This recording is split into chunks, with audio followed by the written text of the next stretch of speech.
When I was still in high school, there were a lot of stories going around about a haunted house that was northeast of Jacksonville, my hometown. The haunted house was on an island called Fort George Island, basically just a secluded portion of wilderness. I remember the stories about this house ranged all the way from ground zero of an alien invasion to suicides and homicides. The mystery surrounding this house only grew when the kids at school finally gave it a name: the Neff house. The Neff house quickly became a spot where all the cool kids would go to smoke weed, have sex, perform seances, shit like that. As the mystery of the house infected my junior class, I told myself that I would go visit there before the year was over. I never went alone, of course. I always had a couple friends with me, but honestly, the house was pretty cool. This was before I knew the truth about the Neff house. I was under the impression that it was just a house in the woods, and there wasn't really any real history behind it. Just kids being kids. Despite the stories surrounding the Neff house, I never really felt anything paranormal. To be honest, the only thing I remember feeling is my ex-girlfriend's hand pulling me out of the house, telling me that she saw a black beast hovering above me. Ultimately, the house was, at the time, nothing more than just a cool place to go hang out with friends. 2 years have passed since I last visited the Neff house. Now, I'm 141 miles away living in Orlando studying film. The Neff house still has a very important place in my heart. It was the very first paranormal place that I've ever been to. Now that I'm older and I've done more research on it, I think it's time to finally uncover the truth.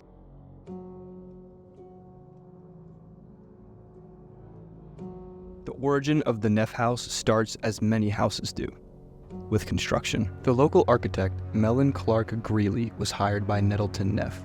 This house was meant to be Neff's winter home, but sadly he was unable to experience Florida's winter due to some tragic events. In August of 1962, Nettleton Neff's wife, Kathleen Catherine Scudder Neff, died in a house fire.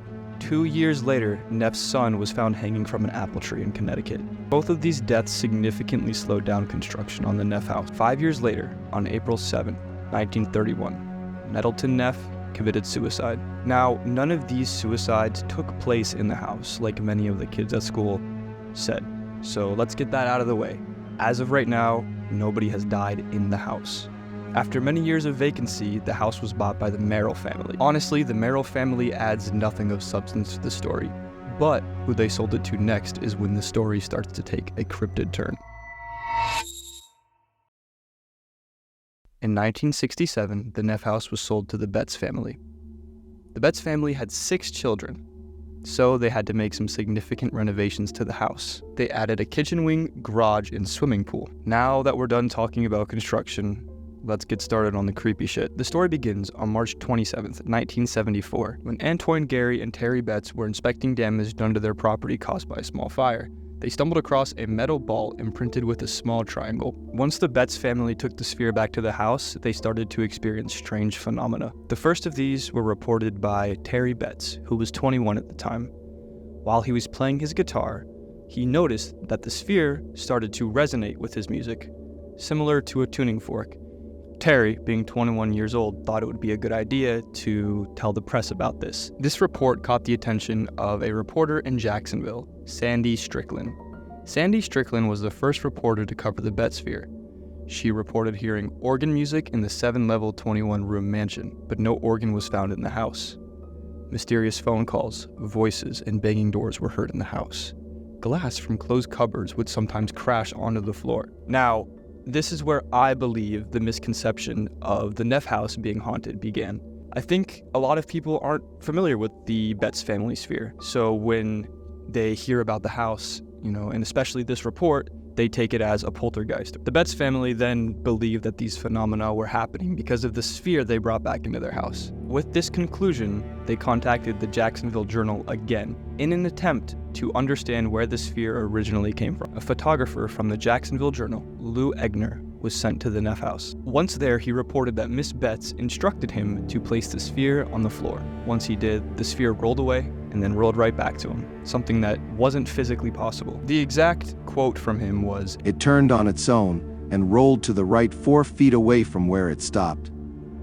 Then it turned again and rolled to the left about 8 feet, made a big arc, and came back at his feet. After the Jacksonville Journal's coverage on the story, it quickly became international news. Keep in mind, this was at a time where anything paranormal or out of the ordinary made an amazing story. A researcher named Carl Wilson was the first of many to examine the sphere. He reported that the sphere had a magnetic field and it was transmitting radio signals to where he couldn't figure out. Another researcher, Dr. James Harder, reported that the shell was made of an iron chromium alloy, and X-rays showed the center of the ball was made of radioactive substance. Initially, this substance was thought just to be uranium, but it's also speculated that it could have been an element that's not on the periodic table. After all of these examinations, Dr. Harder made the conclusion that the Betz Family Sphere was a small UFO.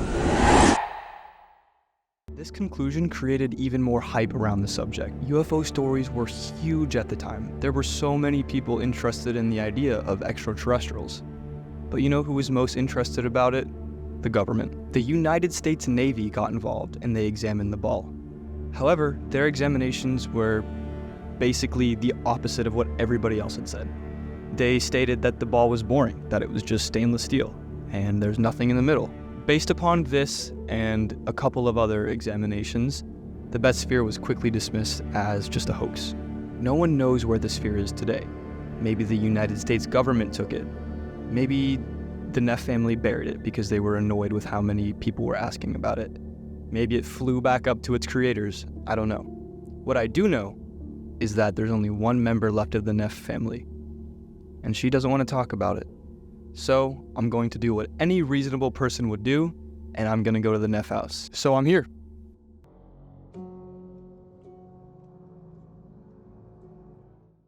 After a 2.5-hour drive and 30-minute trek through the forest, we arrived at the Neff house. The house is obviously very run down. There's a bunch of graffiti and beer cans and litter from people who have been here over the years. As soon as we entered through a hole in the side of the house, we were met with complete darkness. At this point, we kind of decided just to walk around the house carefully and see if we could find anything interesting. From this point on, I'm just going to play the raw footage. So if this doesn't really interest you, I'm going to put a timestamp right up on the screen now. Go ahead and skip to that for the conclusion of the episode.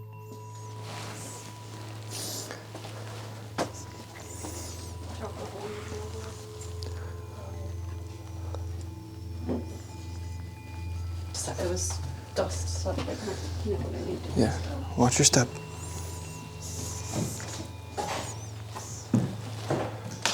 So be careful, there's like nails sticking out.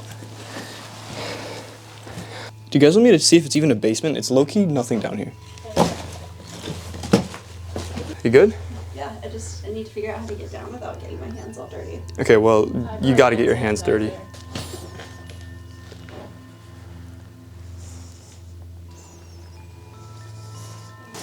You really came here thinking you're gonna keep your hands clean? I did up until this point, okay? I have hand sanitizer. Just do it. I'm literally doing it. Don't rush me. Old. When was the last residence here?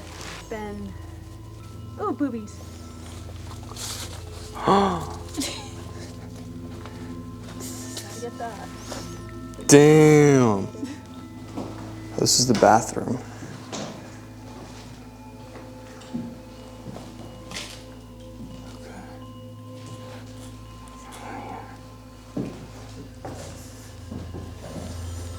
Oh. Yeah, that's a thing. I don't think that's real, right?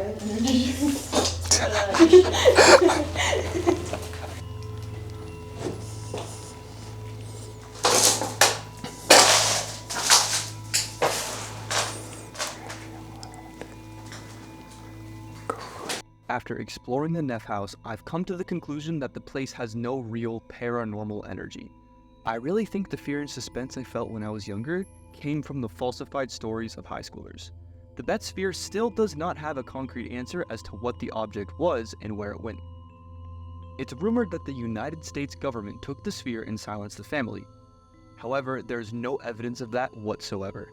The most likely end to this story is sadly pretty anticlimactic. The sphere most likely was a very well executed hoax. Around the time of the Betz Sphere discovery, there was an astronomer at Northwestern University in Chicago. His name was Dr. J. Allen Hynek. He was offering a $50,000 cash reward for any concrete proof of the existence of aliens.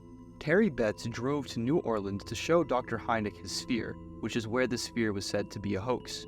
With this cash incentive, it would make sense that the Betz family would go out of their way to orchestrate such a complicated scheme. Although this may be the most likely conclusion, there is no real way of saying what the Betz family truly came across. If you made it this far in the video, I encourage you to do your own research and discuss with me in the comments what you believe the Betz family sphere was. Thank you all for watching, and I'll be back in a couple of weeks.